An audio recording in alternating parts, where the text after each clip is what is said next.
सामीन व नाज़रीन, अस्सलामु अलैकुम व रहमतुल्लाहि व बरकातुहू। पिछले कई बरसों से इस बात की तशहीर की जा रही है और इस बात को अवाम में फैलाया जा रहा है कि मुसलमानों के इस मुल्क में कोई खातिर ख्वाह और काबिल ज़िक्र कारनामे नहीं हैं और मुसलमानों ने इस मुल्क में कोई काबिल ज़िक्र कारनामा अंजाम नहीं दिया और इन छोटे प्रोपगेंडों में आकर और इन अफवाहियात को एक बड़ी तादाद सही समझ रही है और बाज़ नादान ये सवाल भी कर गुजरते हैं कि मुसलमानों ने इस मुल्क को क्या दिया, मुसलमानों से इस मुल्क को क्या फ़ायदा हुआ। तो पहले तो मैं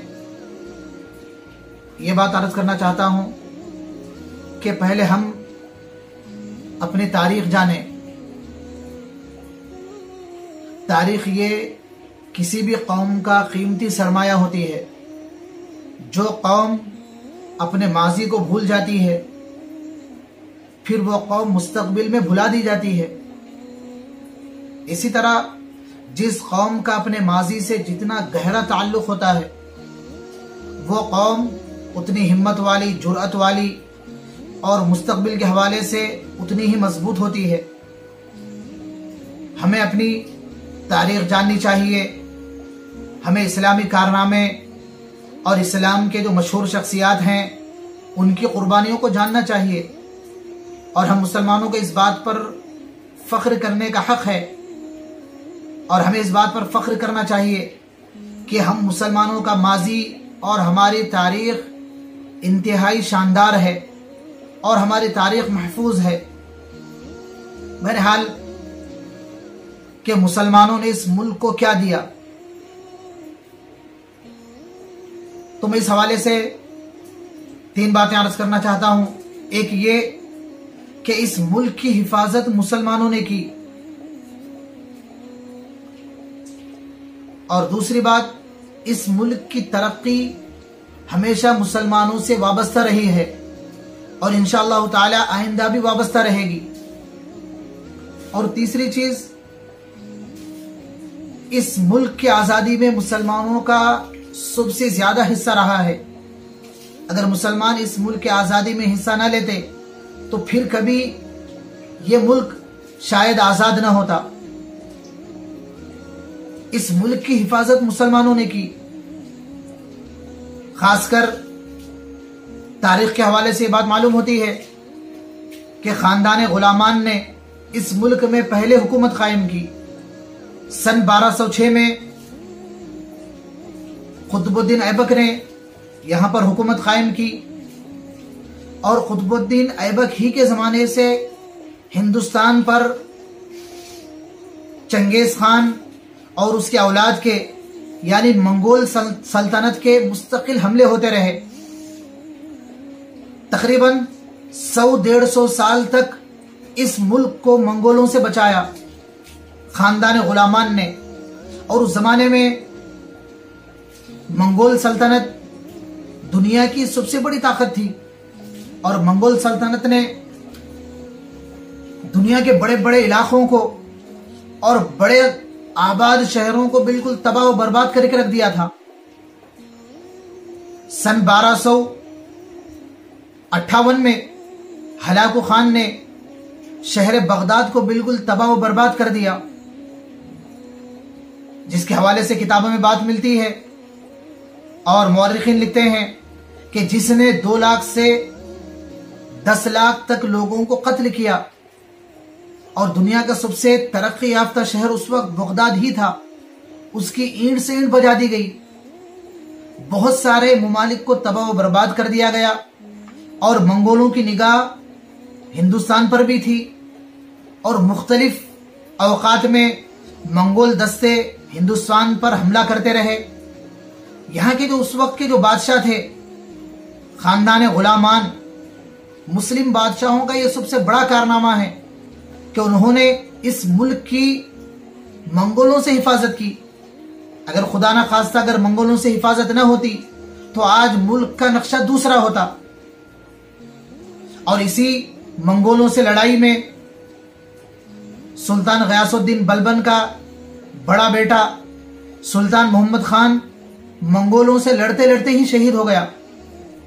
और गयासुद्दीन बलबन अपने बेटे की जुदाई ना सहकर और बेटे की मौत की वजह से एक किस्म के सदमे में रहा करता था, जिसकी वजह से बिलाखिर गयासुद्दीन बलबन की भी वफात हो गई। इसी तरह खानदान गुलामान का और एक अजीम फरमारवा गयासुद्दीन तुगलक, जो अपने बारे में कहा करता था कि मैंने मंगोलों से 29 लड़ाइयां लड़ी हैं। मेरा खुलासा यह है कि इस मुल्क की हिफाजत मुसलमानों ने की है, यहां तक कि अपने नस्लों को कुर्बान किया और तन मन धन की बाजी लगा दी।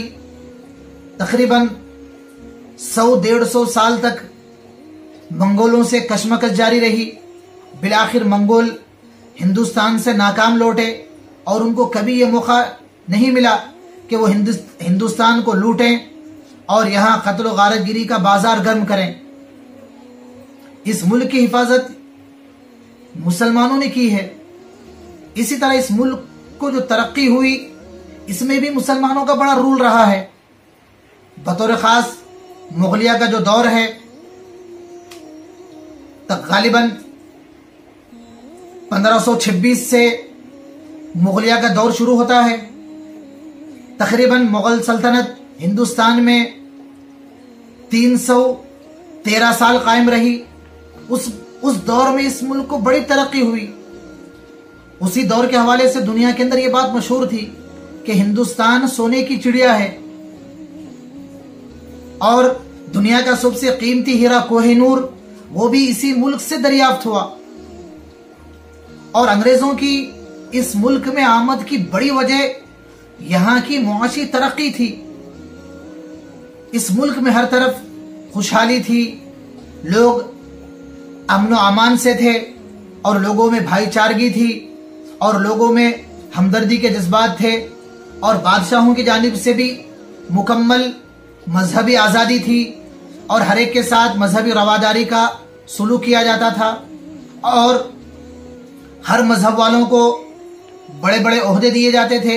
इसी वजह से उस वक्त बड़ी खुशहाली थी। माशी एतबार से भी इस मुल्क की बड़ी तरक्की हुई थी। माशी तरक्की की वजह से ही अंग्रेजों ने यहाँ का रुख किया। ईस्ट इंडिया कंपनी कायम हुई। उसके बाद हालात बदलते गए। खुलासा यह है कि इस मुल्क की तरक्की में भी मुसलमानों ने बड़ा किरदार अंजाम दिया। और यहाँ तारीख के हवाले से यह बात भी ध्यान में रहना चाहिए कि यहाँ हिंदू मुस्लिम कोई 100 साल 200 साल से एक साथ नहीं रह रहे हैं, बल्कि लंबे अरसे से हजारों साल से हिंदू मुस्लिम इस मुल्क में एक साथ रह रहे हैं। लेकिन तारीख के हवाले से यह बात मालूम होती है कि हजारों साल में कभी मुसलमानों के हिंदू और मुस्लिम के दरमियान कभी बड़े पैमाने पर फिरकावारियत नहीं हुई और कभी मजहबी फसादात नहीं हुए। लेकिन अंग्रेजों की आमद से सदी 1.5 सदी से इस मुल्क में फिरकावाराना वारदात इतनी हुई हैं कि मौर्रिखीन लिखते हैं कि अंग्रेजों की आमद से लेकर अब तक 50,000 फिरकावाराना फसादात हुए हैं और हर साल इस मुल्क में 500 फसादात होते हैं। मुगलिया सल्तनत का दौर इंतहाई उरूज का दौर था। इस मुल्क को उस दौर में बड़ी तरक्की हासिल हुई। खुलासा यह है कि इस मुल्क को मुसलमानों ने बड़ी तरक्की दी और मुस्लिम बादशाहों ने इस मुल्क की तरक्की ही को अपना मकसद बनाया और यही इसी मुल्क में मदफून हुए। उन मुस्लिम बादशाहों का कब्रिस्तान इसी मुल्क की सरजमीन बनी। इसी तरह तीसरा पॉइंट कि इस मुल्क की आजादी ये भी मुसलमानों ही से है। जंग आजादी की पुलासी के मैदान में लड़ाई लड़ी गई। उस जंग में भी खालिस मुसलमान रहे। बुक्सर के मकाम पर लड़ाई लड़ी गई, अंग्रेजों से जंग की गई, उसमें भी मुसलमानों ने कुर्बानियां दी। और सिरंगापट्टनम के मारिके में हजरत टीपू सुल्तान रहमतुल्लाहि अलैह ने शहादत नोश फरमाई, उसमें भी मुसलमानों की जानें कुर्बान हुई।